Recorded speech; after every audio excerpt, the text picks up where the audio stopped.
Cool. Well, with that, let's hop on into it. So the topic for tonight is how to understand the world, knowledge, purpose, and meaning. Now, we won't, in this meeting, actually be going through understanding the entire world like in just one meeting. That would be a rather large task that would take many, many meetings. But rather, we will be establishing the tools necessary to do so reliably. So what are our goals here? We want to establish a tool set for processing the world around us. We want to change the way that we perceive new information and old information. And we want to learn to guard against false ideas, right? And so,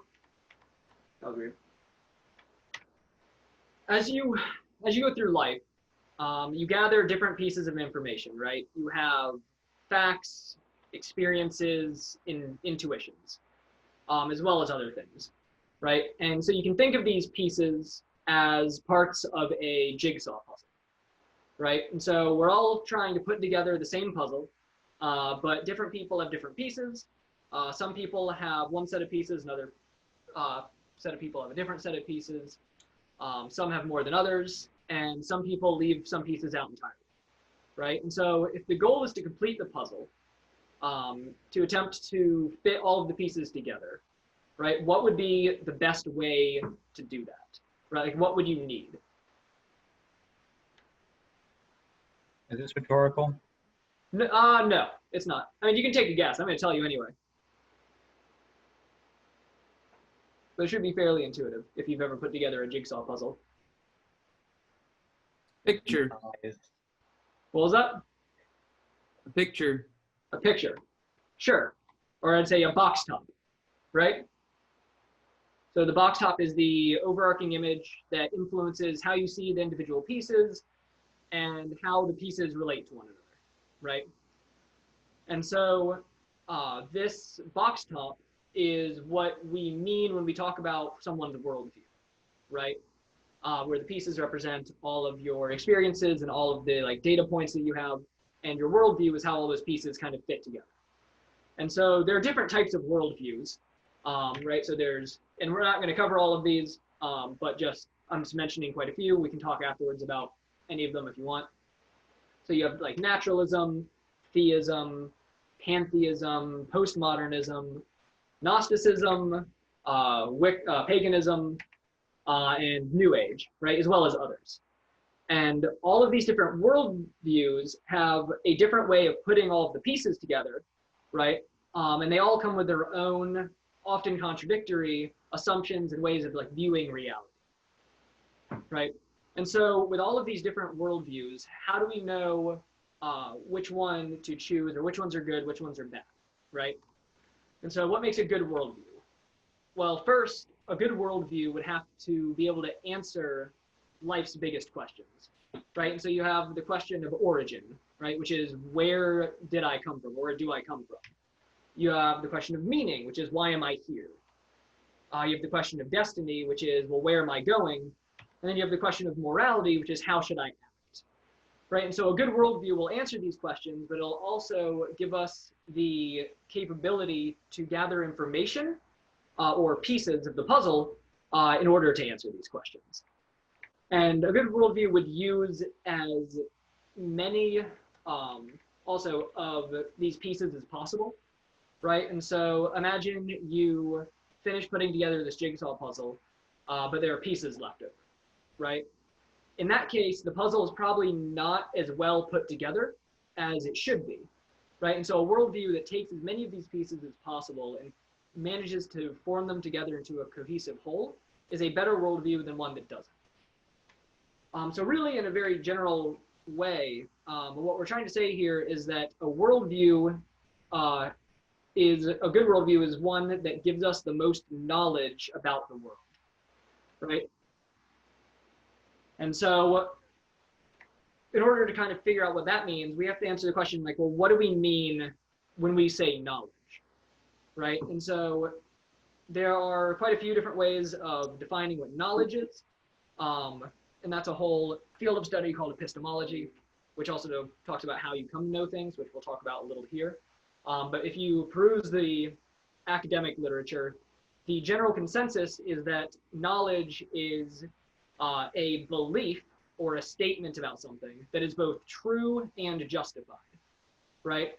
And so by a statement, I mean something like, that chair is red, or it is currently 7:21 p.m., or Kathy likes vanilla ice cream, right? Those are all statements. And more formally, these statements are called propositions, right? So why is it then that a belief, in order to be considered knowledge, would have to be both true and justified, right? Well, first, let's consider someone who says, I know that the capital of Germany is New York, right? Would we consider that to be a knowledgeable person, right? And the answer is, of course, no, right? Because you can't know something that's false, right? We wouldn't call that person knowledgeable. And so the belief would have to be true to be knowledge. So why then would it have to also be justified? So let's say you meet someone who says, well, I know that tomorrow's lottery numbers are 10, 24, 18, 3, 64, right? And it turns out that's actually true, that those were tomorrow's lottery numbers. And we ask him, well, how did you know that? And the person said, oh, well, it was just a guess, right? We wouldn't say that that person was knowledgeable, right? Because it was just a guess. They could have just as very well been wrong. And so in order for something to be considered knowledge, it has to be both true and justified, right? So what makes a belief true? And simply put, a belief is true if it corresponds to reality, right? So for example, the belief that snow is white being true is dependent on snows actually being white in reality, right? So this is actually the case, and so the statement is said to be true. On the other hand, if someone says the moon is made of cheese, right, that does not correspond to reality, and thus is not true. And so how do we, first off, this all makes sense so far? A lot of it is kind of simple, but often taken for granted. And so I'm going to kind of touch on this question real fast. Well, like, how do you, which is what you brought up, well, how do you know if something's true? Right now, I'd say that there's two tests for it, right? The first test would be in what's called empirical adequacy, right? Which is that it has independent evidence that the statement that you're saying is true actually corresponds to reality. And then there's logical consistency, which is that it fits in well with the other pieces of the puzzle that you have, right?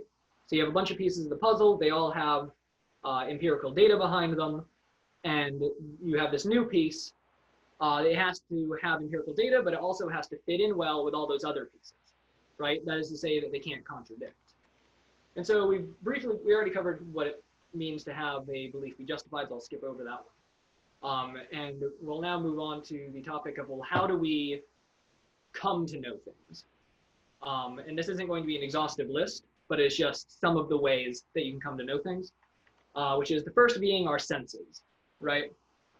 So if, for instance, I'm sitting here staring at this camera, I come to know that this camera is here because I can see it, right? Then further, you have things called axioms, which are fundamental pieces of information that kind of sit at the foundational layer of what you know. So for instance, like logical laws, the statement, a chair is a chair, right? Things that are like necessarily true. Another example would be that, the probability of any event is a non-negative number. So that's another form of knowledge are these axioms. And then from our senses and some axioms, you can build up further truths via deduction. So for example, in a form of a deductive argument would be all men are mortal, Joe is a man, and so therefore Joe is mortal, right?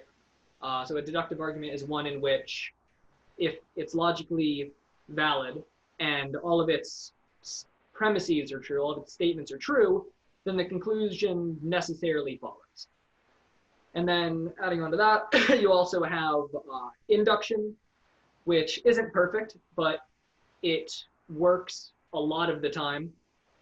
So for example, you could reason, well, the sun rose today, and the sun rose yesterday, and the sun rose the day before yesterday. And so therefore the sun will rise tomorrow, right?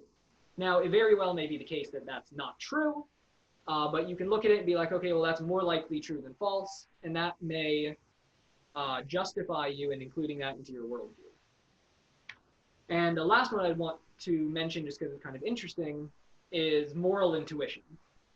So in the same way that your senses can be a source of knowledge, right? So too can you think of this moral intuition as a sense where you can perceive the moral truth value of certain actions, right?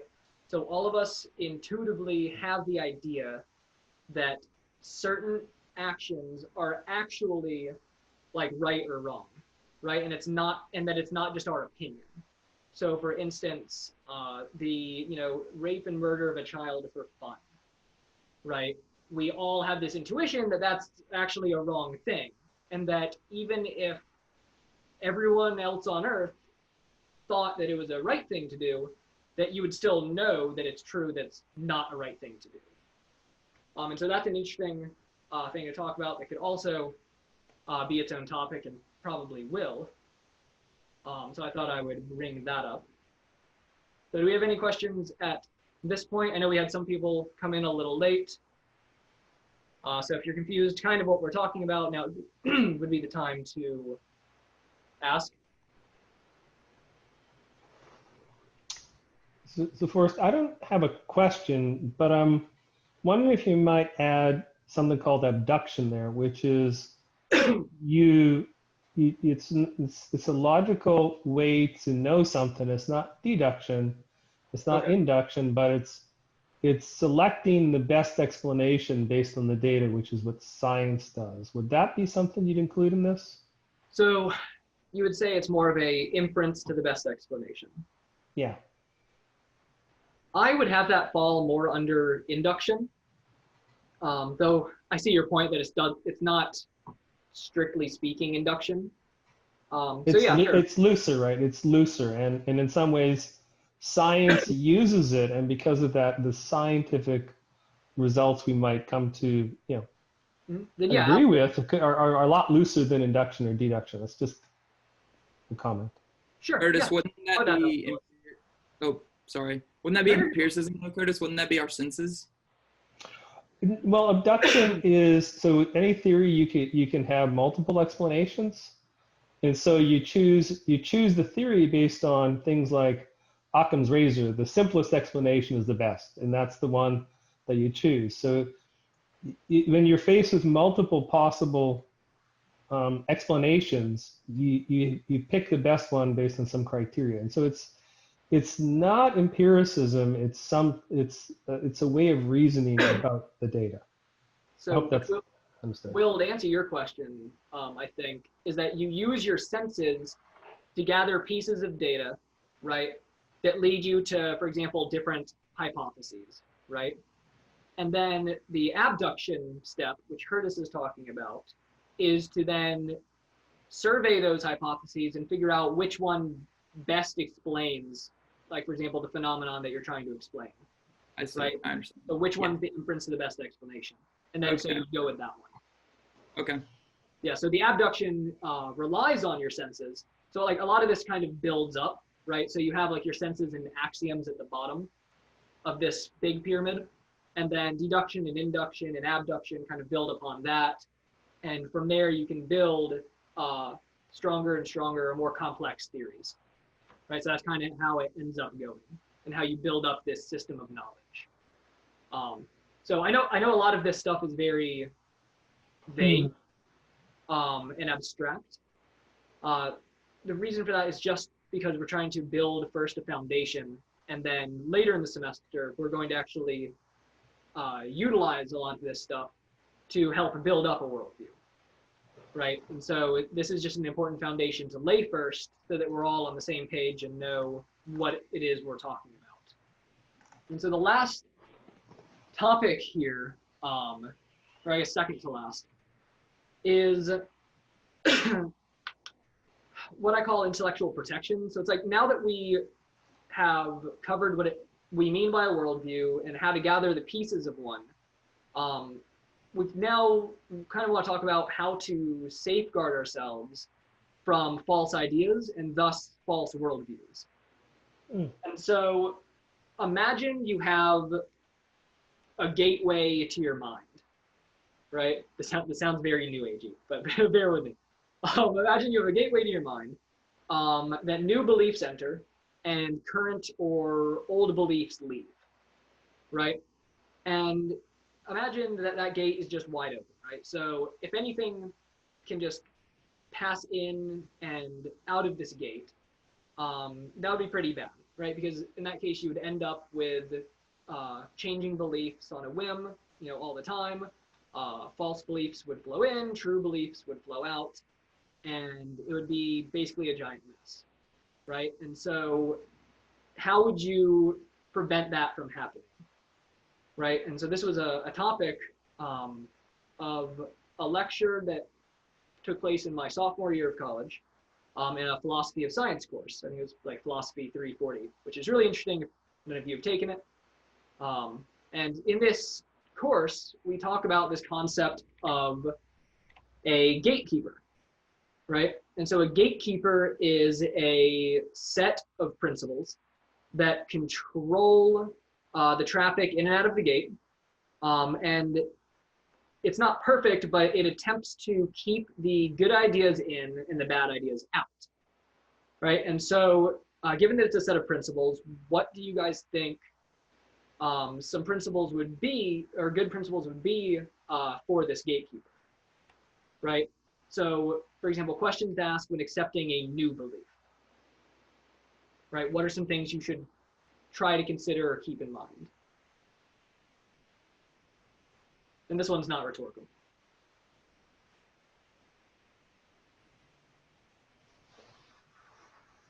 Is it consistent with everything else you consider to be true? Okay. That's a good one. Anyone else? Kind of to take it what Kurt said, shouldn't it be not with everything you believe is true, but consistent with everything that is like it is true? Because like, what if something you believe is true is wrong? Sure. I don't understand the question. Are you saying Yeah. what questions do you ask as to whether to accept a new belief? Or are you saying Yes. that you've already accepted a new belief, and then what do you are Sure. asking? So let's say someone comes up to you and they say, "Hey, some random statement, right? Like, the moon is made of cheese, right? Or did you know that in 1970, aliens invaded the White House?" Something, right? And they expect you to believe whatever statement that they are saying, right? What should be some questions that you should ask yourself about that before accepting it as true or accepting it into your system? Well, I would want them to validate Okay. what they're telling me. Okay, so you'd want them to like show you evidence for it, basically. Yes. Right. Okay, so what you're asking then is what questions do you ask before accepting a new belief, not when accepting a new belief, right? Correct. Exactly right. Okay, I got you. All right. So I had those two on my list. First, is there evidence for it? How does this fit in with my other beliefs, right? So assuming that you've been building this system up in a consistent way and you've been asking for evidence for each belief that you accept, you would, of course, want the new belief to fit all the other beliefs that have evidence for them, right? Because that would make it more likely that that belief's true. A third one to ask, which is kind of interesting, is, well, what are the ramifications of me accepting this new belief? So, for instance, what other beliefs would that belief force me to accept, right? So sometimes you can accept a new belief, but if you follow that new belief to its logical conclusion, it leads you somewhere that you don't really want to be, right? It leads you to somewhere ridiculous, for instance. And so in that case, you may not want, no, that could be good evidence to reject the initial belief. Does that make sense? No. This is a really funny point because truth is not transitive. If there's a new idea that is true, you have enough reason to believe it to be true to accept it. It does not matter what it leads to. That does not change the truth of the initial belief. Well, it does, because that's how what we Yeah, call Forrest, reducting to absurdity works, right? Think about this for a So- second, Forrest. Right? Like, if I said the sun's going to rise tomorrow, and Sure. somehow that coerced me into believing something else that seemed foolish at the time, Right? the fact that another belief seems wrong does not change the first belief's justification or truth value. Well, not that it seems wrong, but that it is wrong, right? So if, for example, you accept some belief and it leads you necessarily to a belief that you know is wrong, that is very strong evidence that the initial belief was wrong, right? I mean, this is how in logic and in like mathematics, we develop what's called a reduction to absurdity proof, right? You start by making an assumption about a statement, right? And if that assumption leads you to, for instance, a contradiction, you know for a fact that your starting point was incorrect. The interesting thing about that is that your starting point includes all your beliefs that you had at that point. There's a kind of revisionism that can happen, right? You may need to undergo total revision at some point because you're hitting these contradictions, but Right, exactly. obviously you So, don't.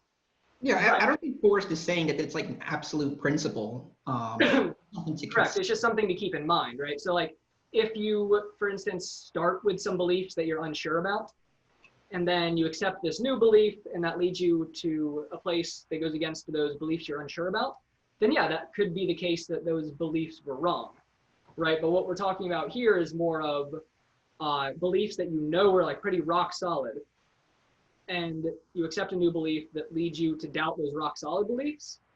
Odds are the new belief is the one that's incorrect. That's like, As a general heuristic, right? yeah, I wanted to clarify earlier about Occam's razor. It's actually a statistical argument saying that simpler beliefs are statistically more likely to be true because the more details you add to a belief, the more difficult it would be to exist probabilistically. I mean, it's not exactly like best, it's just most likely to be true. Yeah. So again, some of this is just heuristics. Like JT said, it's not a principle that's always going to work 100% of the time, but it'll get you there more times than not. Or it's better to have these principles than to not have them at all. Now, one of the things that I would add to your list, if somebody's telling you something that you're making a decision whether to believe it or not, Sure. my first question would be, what led you to your belief in such and such? I mean, what things? And that's not the same as asking for proof, because people come to believe certain things without any proof. So Sure. I always like to use questions. I think it's a very effective tool to get your point across, is you keep asking questions of somebody that's saying something that that you know it's not a good idea or it's not what you believe. So you put them on the spot and say, what led you to believe this? Right. So what you're talking about is more of a tactic on how to have conversations with people and to kind of persuade them of something, right? Yeah. Well, it's a question. You're asking them a question, so that's. Mm-hmm. Yeah. So that's a good point. And that's actually something that's brought up in a book called Tactics by Greg Kokel, which if you want to learn how to have difficult conversations with people, that's one of the best books I can actually recommend. But in terms of this gatekeeper principle, right, which is it's more of how to stop yourself from adopting these false beliefs, right? But if you want to help someone else not adopt those false beliefs, then absolutely, that's a great question to ask them, right? It's more of like a, hey, have you really thought this through type thing. Yeah, I have two, and they're related. Okay. But I'm going to assume that this is not questions asked when accepting a new scientific belief, but more practical, in the Well, sense of a in the new belief day-to-day in life. general. Yeah, that's what I thought. So my one question I always ask is there a bias this person has that would lead them to accept this new belief?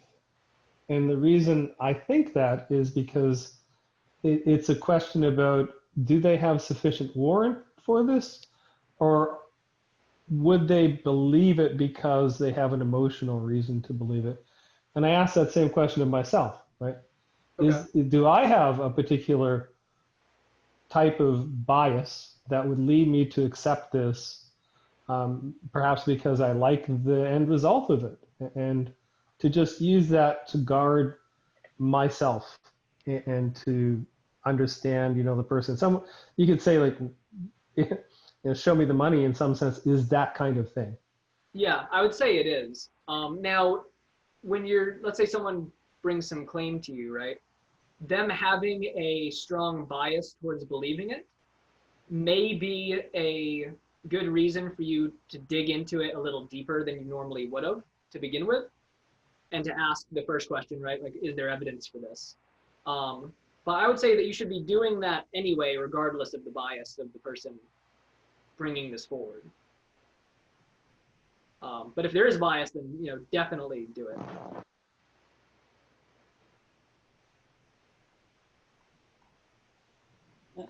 So that's for accepting a new belief, right? So now we're going to go on to, of course, the opposite side of it, which is what questions should you ask when you're considering rejecting a belief that you currently hold, right? And so, Julian, to your point, the whole revision thing, right? Like maybe you need to dump some of your old beliefs and adopt some new ones, right? And so, first question, kind of, I guess, going along the lines of the accepting a new belief is, well, is there good evidence against the belief I currently hold, right? And if so, is the evidence against my belief stronger than the evidence for it, right? If it is, then you might want to actually consider, switching sides. Now,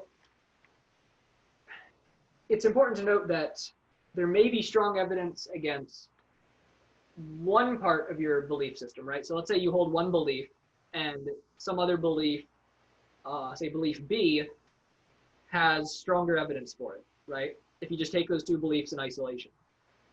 But on the other hand, it may very well be the case that belief A, when paired with an entire system, has far more corroborating support than belief B does by itself, right? So that's something else you kind of have to take into consideration, is how all of the pieces fit together, right? So that's the whole, what about the system behind it? And so now that we've talked about, a lot of this stuff, with regards to building up a worldview, the question kind of arises, like, if you've never thought through this kind of thing before, it's like, well, where do I actually start, right? Let's say I, have like kind of wiped everything away and I want to start building up, my own worldview in a consistent way. So it just so happens that at the heart of all of the worldviews we talked about before, right? Naturalism, pantheism, New Age, paganism, theism, all of those, at the heart of all those worldviews lies the belief of what someone actually believes about God, right? Because if you look at the four big questions that a worldview must answer, origin, meaning, morality, destiny, every single one of those questions is heavily reliant upon the answer to the questions of, does God exist? If so, what is he like? Is he personal? Does God care about or interact with the world, or does he stay at arm's length? And so on.